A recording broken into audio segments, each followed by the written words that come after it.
A paz do Senhor, queridos irmãos, estamos aqui, para iniciar esse final de primeiro trimestre de 2024, lição adultos, e nós estamos com uma lição bem interessante na nossa casa publicadora da Assembleia de Deus, a CPAD. Nós estamos com a lição de adultos, que é o corpo de Cristo, origem, vocação, e vamos entender, na lição de número 8, vamos dar início agora à lição número 8, e assim, querendo Deus, nos dê força, graça, para continuarmos e encerrarmos esse primeiro trimestre de 2024. Lição de número 8, a disciplina dentro da igreja. Leitura bíblica em classe, carta dos Hebreus, capítulo 12, versículos 5 ao 13. Será que hoje precisamos disciplinar? Quais são as formas de disciplina? Será que a igreja, ela precisa ainda hoje no século 21 disciplinar? Qual é a forma mais importante de disciplina? Quando a igreja não disciplina, o que é que ela se torna? Qual o propósito da disciplina? Hoje nós iremos falar sobre a necessidade da disciplina. Tem necessidade hoje de se disciplinar? A gente precisa entender isso, que esses são os 3 pilares dessa aula hoje. Lição de número 8 é: primeiro pilar, tem necessidade de disciplina? Segundo pilar, qual o propósito da disciplina? E terceiro, quais são as formas de disciplina? Primeiro tópico, a necessidade da disciplina bíblica. Subtópico de número 1, Deus é santo. Se Deus é santo, então o que acontece aqui? Existe uma necessidade de nós sermos santos. Por isso que está lá escrito lá no Mateus capítulo 6, versículo 9: Pai nosso que está no céu, santificado seja o teu nome. Então, Deus é santo. Se Ele é santo, há uma necessidade de nós disciplinarmos as pessoas. Para quê? Para que o Pai que é santo, e nós temos que ser imitadores de Cristo, Cristo é o nosso modelo, nós precisamos nos santificar. Quais são as formas de santificação? A palavra, o sangue de Cristo e o que mais? Vamos ver que se os irmãos estão antenados, Claro que isso é uma pergunta retórica. Nós temos a palavra, nós temos o sangue de Cristo e nós temos o que? O Espírito Santo de Deus, que Ele nos ensina todas as coisas do Senhor. Ele nos santifica, Ele nos purifica, Ele nos redime, Ele nos orienta. Ele é o nosso professor por excelência, o Espírito Santo de Deus. E o interessante é que o Pai nosso que está no céu, santificado seja o teu nome, ou seja, o nome de Deus, o nome de Jesus, o Espírito Santo, o nome já diz tudo, o Espírito Santo. E se Ele é santo, e se Ele habita dentro de mim, eu preciso fazer o quê? Me santificar. Eu preciso buscar a minha melhora. Eu preciso ser um homem melhor, um pai melhor, um filho melhor, um servo melhor, um obreiro melhor, um cidadão melhor. Eu preciso me santificar na esfera social, na esfera moral e na esfera espiritual. Então precisamos santificar quem? O nome de Deus. Agora eu te pergunto, como é que eu vou santificar o nome de uma pessoa que já é santa? O que é que nós vamos entender aqui? O que precisamos entender é o seguinte: é que carregamos o nome de quem? De Jesus. Ou seja, se carregamos o nome dele, temos que carregar de uma forma brio, de uma forma importante. Precisamos dar valor ao nome que está acima de todo nome. Qual é o terceiro mandamento?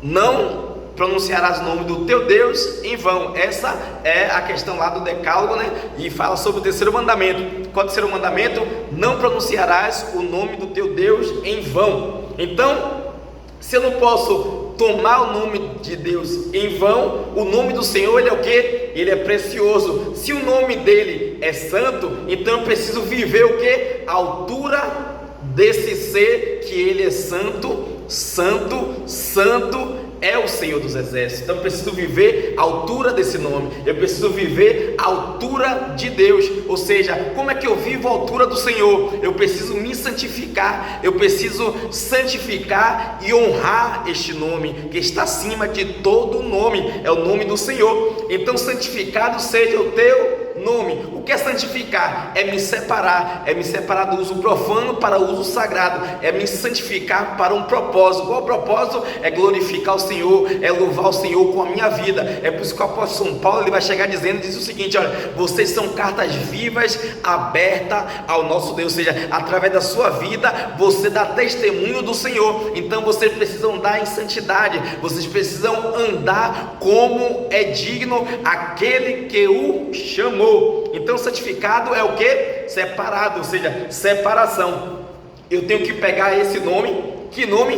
O nome do Senhor, o nome de Jesus, o nome de Deus, a pessoa bendita do Espírito Santo. E eu preciso fazer o que? Colocar em um pedestal, colocar em um nome, né? Ou seja, colocar acima, ou seja, eu preciso glorificar esse nome, eu preciso dar testemunho desse nome, eu não posso manchar esse nome, eu preciso manchar o que? O pecado, eu preciso abolir o pecado da minha vida, mas esse nome, ele não pode ser manchado, eu preciso glorificar ao Senhor através da minha vida, como tendo uma vida santa, me santificando a cada dia. Claro que não somos santos, né? Nós estamos no processo de santificação. Hoje santo, ontem santo, amanhã mais santo do que hoje.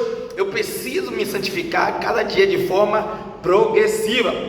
Esse nome, o nome do Senhor, ele precisa estar num pedestal. Por quê? Porque há uma necessidade de disciplinar hoje. Porque precisamos santificar esse nome, colocar esse nome lá acima, ou seja, esse nome ele tem que vir e ele tem que glorificar, tem que ser glorificado o nome do Senhor. Subtópico 2, a igreja é santa.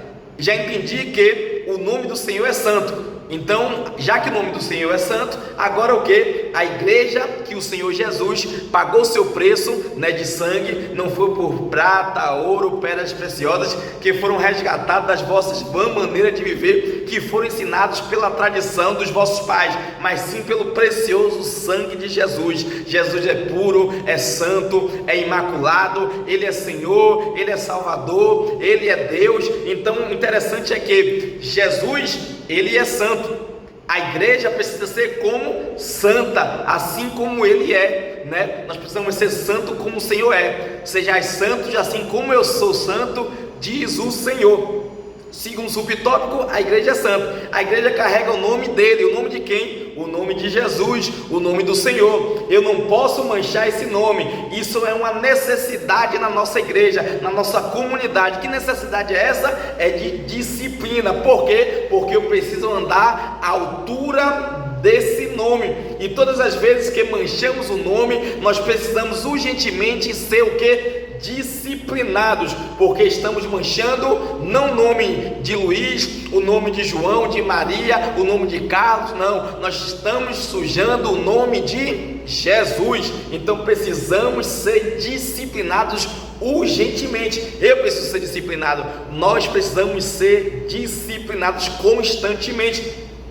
Então a Bíblia diz que eu preciso ser santo assim como o Senhor é santo. Se Ele é santo, a igreja precisa também ser o que? Ser santa. A igreja que a gente está falando aqui não é a igreja local, é a igreja mística. Essa igreja mística que não é a local, a igreja mística, ela precisa ser o que? Precisa ser santa. E as pessoas que fazem parte desta igreja mística, ela precisa ser o que? Ser santa. Eu preciso viver e ter uma vida separada do pecado. Eu preciso ter uma vida à altura do chamado do Senhor. Ele me chamou para ser santo, Ele me chamou para ser sacerdócio, Ele me chamou para ser povo escolhido, Ele me chamou como um filho chama um pai. Então se Ele me chamou, Ele me salvou, me resgatou, me libertou, me transformou, me santificou, me tornou como um rei, sacerdote, né? Eu preciso viver à altura e eu preciso me santificar.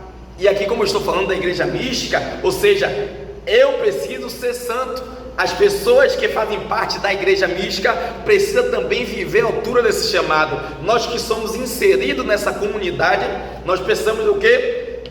Ter Deus como exemplo. Deus como regente, Deus como criador. Se nós estamos inseridos, um exemplo, eu congrego na Assembleia de Deus, eu estou inserido na Assembleia de Deus, eu preciso viver a altura do reino de Deus, eu preciso viver a altura do Evangelho, eu preciso viver a altura do que a minha igreja ensina. Eu preciso melhorar a cada dia, eu preciso ser um homem melhor, eu preciso me santificar constantemente, eu preciso estar orando, jejuando, eu preciso, estar lendo a Bíblia, eu preciso fazer alguma coisa para me santificar, levando em conta que eu não faço as coisas para ser salvo, porque Jesus me salvou. Eu preciso ter a manutenção dessa vida que o Senhor me deu, da salvação que o Senhor me deu.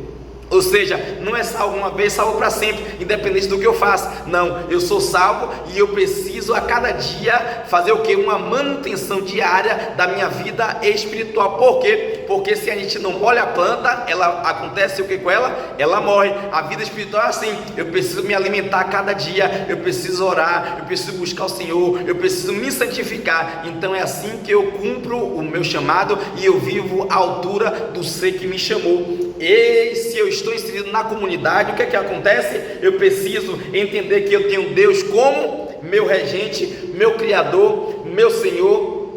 Ele é o rei da minha existência, Ele é tudo que eu preciso. Eu preciso viver à altura desse nome, porque Deus é santo e a igreja é santa. Agora nós vamos para o subtópico de número 3 do tópico 1. Quando a igreja não disciplina, o que acontece quando a igreja não disciplina? Ela se torna o quê? Mundana. E o que é ser mundana? É ter o estilo e princípio do mundo. E o que o mundo pratica, nós praticamos. É assim que acontece quando uma igreja, ela não disciplina os seus membros, ela não disciplina os irmãos, ela não disciplina aqueles que fazem parte da comunidade. Aí, já que eu falei no subtópico anterior, eu falei sobre a igreja mística, nós vamos entender um pouquinho sobre agora a igreja local. Então, se uma igreja não disciplina, o que ela se torna? Ela se torna mundana, ela tem estilos e práticas do mundo. Até aí a gente já entendeu aqui. Então, o que o mundo pratica, nós praticamos. Essa igreja mundana que não há disciplina, não há correção, não há instrução. A igreja não toma nenhuma providência, ou seja, a organização não toma nenhuma providência, e as práticas que nós temos se tornam o quê? Corriqueiras dentro da igreja. Lembrando que aqui não é igreja mística, mas a igreja local, que se parece com o mundo. Quando a igreja local não disciplina os seus membros, a sua coletividade, dentro da sua particularidade, ela está se assemelhando a quem? Ao mundo. Então, quando a igreja não disciplina, a igreja se torna uma igreja mundana, uma igreja parecida com o mundo. Já que a gente já entendeu qual é a ideia da igreja, de ser santa, a ideia do nome do Senhor que é santo, o Senhor é santo, que quando a igreja não disciplina, ela vira uma igreja mundana. Vamos entender agora no tópico 2, o que? O propósito da disciplina bíblica. Subtópico 1 do tópico 2, manter a honra de Cristo. Quando disciplinamos alguém, nós mantemos a honra do nome de quem? De Cristo, mantendo a sua reputação. Lá na primeira carta do apóstolo São Paulo, à igreja de Corinto, ele vai combater um problema que está dentro da igreja. E o que é que ele faz? Lá ele está dizendo o seguinte: olha, as pessoas estão o quê? Desonrando o nome de Cristo. E vale salientar que as pessoas estavam lá desonrando, e que o apóstolo Paulo lá, ele coloca o erro que está lá exposto, lá naquela igreja. E o que acontece? A igreja toda está sabendo do erro, a igreja toda está aplaudindo o erro, está concordando com o erro. Por que está concordando? Porque está sendo conivente com aquele pecado. Aí o apóstolo Paulo ainda fala assim de uma forma bem grosseira, mas de uma forma clara. Ele fala: olha, o que está acontecendo no meio de vocês, nem nos gentios se pratica essas coisas. Eu quero que esse tal seja excluído, esse tal seja disciplinado. Vocês não estão fazendo nada com essa causa. Esse cidadão aí está praticando coisa que nem no mundo se pratica, quanto mais na igreja do Senhor, que ela é santa, pura e imaculada. Então aqui o que a gente entende, Paulo está alertando aquela igreja, que aquela igreja está o quê? Aplaudindo, concordando com a atitude daquela pessoa. Paulo intervém e diz que a atitude daquela pessoa, o que é que acontece? Estava desonrando o nome de Cristo, pois foi por isso que aquele caso lá que está acontecendo na igreja, o que é que acontece? Deus está dizendo, está usando o apóstolo Paulo dizendo que aquela igreja está desonrando o nome de Cristo.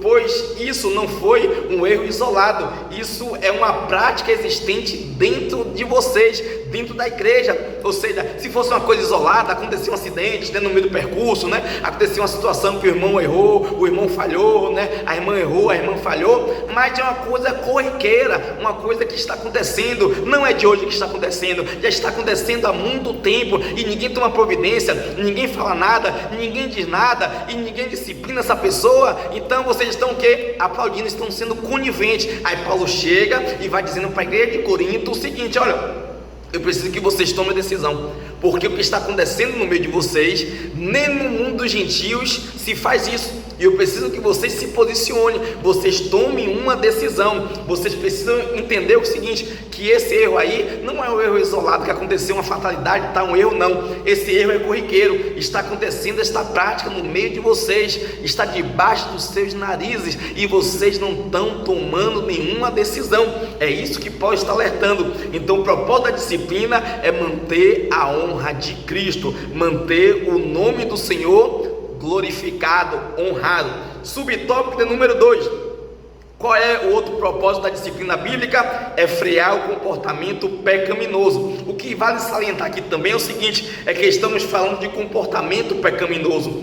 E se estamos falando de comportamento pecaminoso, a gente entende o seguinte, é aquilo que já virou o quê? Hábito, é aquilo que não foi um erro. A pessoa errou uma vez, se arrependeu, não faz mais. Não, a pessoa errou e a pessoa continua errando, continua falhando, continua pecando, continua naquela prática de pecado. Aí o que é que já acontece? Nós precisamos entender que a disciplina é para frear esse comportamento corriqueiro, esse comportamento que não parou, esse comportamento que continua, né? E aí a disciplina é necessária para isso, é para frear, é para parar, mas é para matar? Não, é para colocar no caminho, é para ajudar. A disciplina é com amor. Então aquilo que já virou hábito, a pessoa não consegue mais deixar de fazer, ela precisa de ajuda, ela precisa de uma disciplina, ela precisa ser freada. E aqui o que acontece? Quando eu faço devagar, eu faço hoje, daqui a um tempo eu faço de novo, aí eu paro de fazer, depois eu faço de novo, eu paro de novo, aí eu faço, eu paro hoje, daqui a um ano eu faço de novo, eu paro daqui a um ano e depois eu volto a fazer. Então isso é algo corriqueiro e é necessário o quê? Uma disciplina para frear esse comportamento corriqueiro. Então, ou seja, nós estamos acostumados com esse erro, vira um hábito. Para que vire esse hábito, é necessário que a pessoa continue praticando este erro, e aí a disciplina é para frear este erro corriqueiro.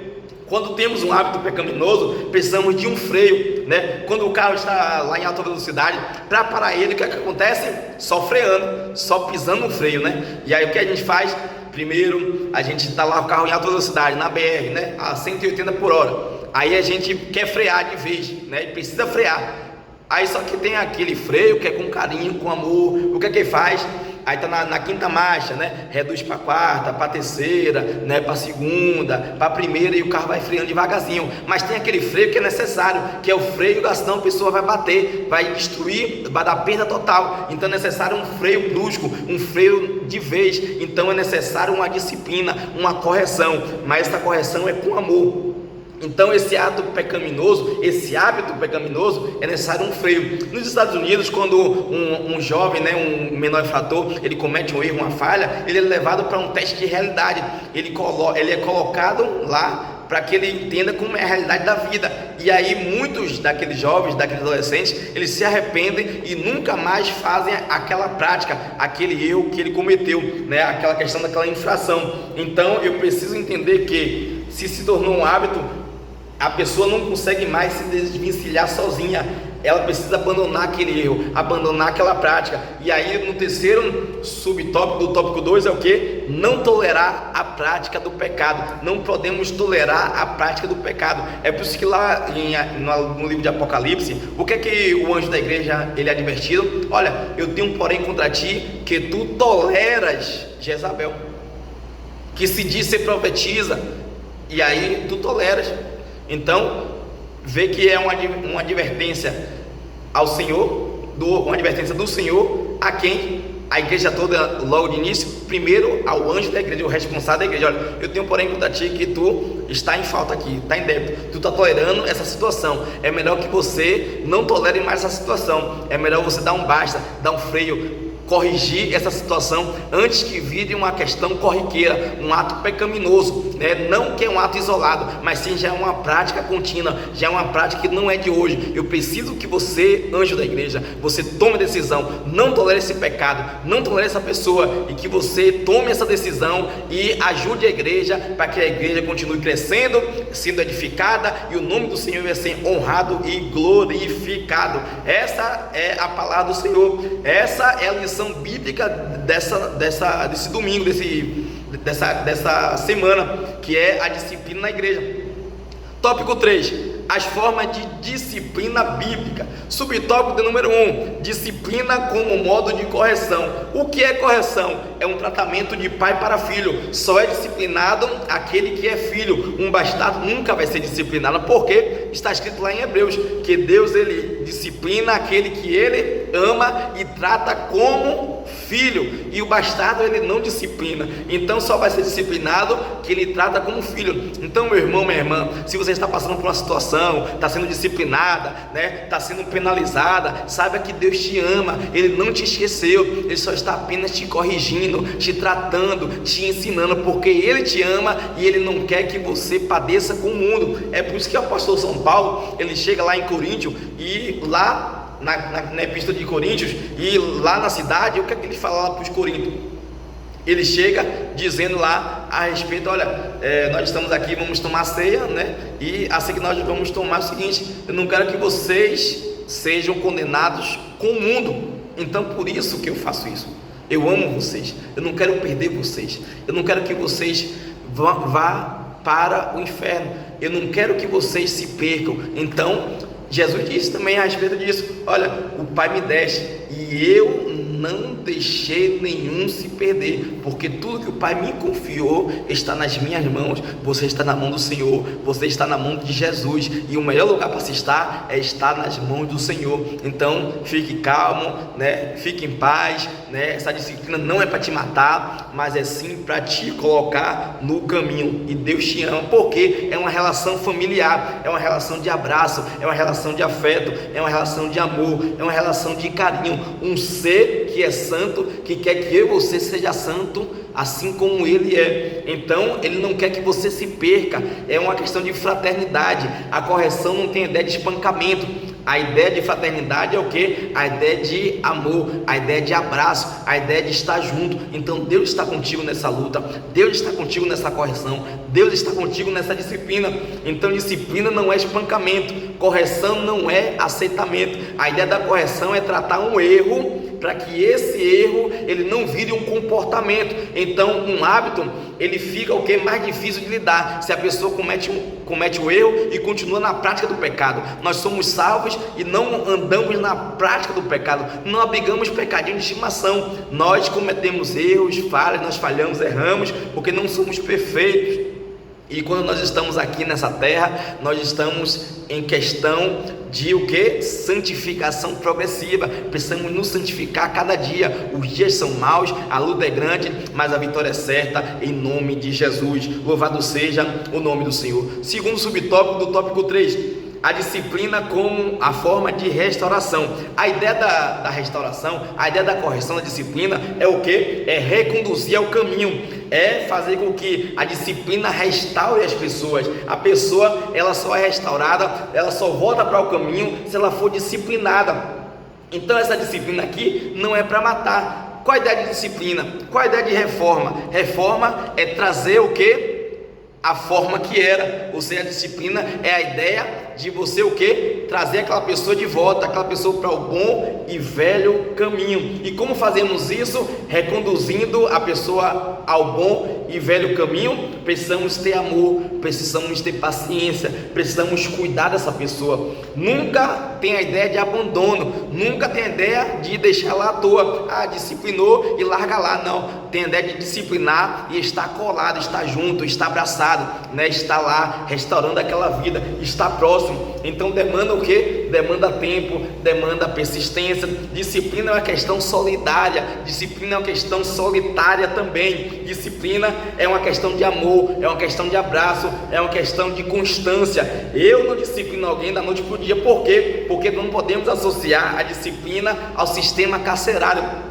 Eu não posso colocar a disciplina como você colocar você na penitenciária. Você não tem direito de nada, só tem direito de comer, beber, né, tomar um pouquinho de sol, né, e depois dormir. Não, a ideia da correção não é essa. A ideia da correção é o quê? É reconduzir a pessoa no caminho. Não é fácil reconduzir a pessoa no caminho, é difícil, porque a coisa que a pessoa está fazendo, ela está pegando o quê? Um atalho, e ela não quer voltar ao caminho, e ela acha que vai ser difícil, que não dá para ela, que ela não consegue. Mas você ajude ela, você disciplinou, ajude, oriente. Ela está acostumada com o atalho, você precisa recolocar ela no bom e velho caminho. É longo, é dolorido, é demorado, o atalho encurta, mas não traz vida, não traz paz, só traz um prazer momentâneo. Então disciplinar é reconduzir alguém ao caminho. Se eu restaurar, eu preciso ter tempo e estar disposto a fazer aquilo. O que? Eu tenho que ter o desejo ardente de amar as almas, de amar os irmãos, de amar as pessoas. Eu disciplino, mas eu também amo.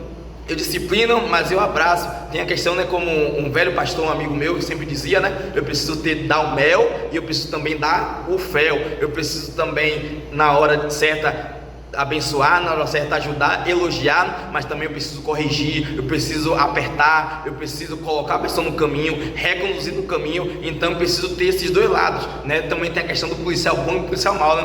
Chega na hora o cidadão comete uma falha, aí chega o policial mau, né? Quebra tudo, né? E aí fala tanta coisa, olha, você precisa se entregar, foi você que cometeu esse crime, e foi isso, aquilo, outro, tal, mas também eu preciso ter o lado bom, eu preciso colocar um policial bom. E aí, meu filho, como posso te ajudar? Se você me ajudar, eu posso fazer um acordo para você, eu posso diminuir sua pena, você pode ser preso por isso, mas eu posso aliviar aqui, você fazendo um acordo para mim, você sendo meu informante e tal. O que é que você quer? Você quer passar o resto da sua vida na prisão, ou você quer passar uma parte, um período da sua vida na prisão? Porque aquele que confessa e deixa alcança a misericórdia.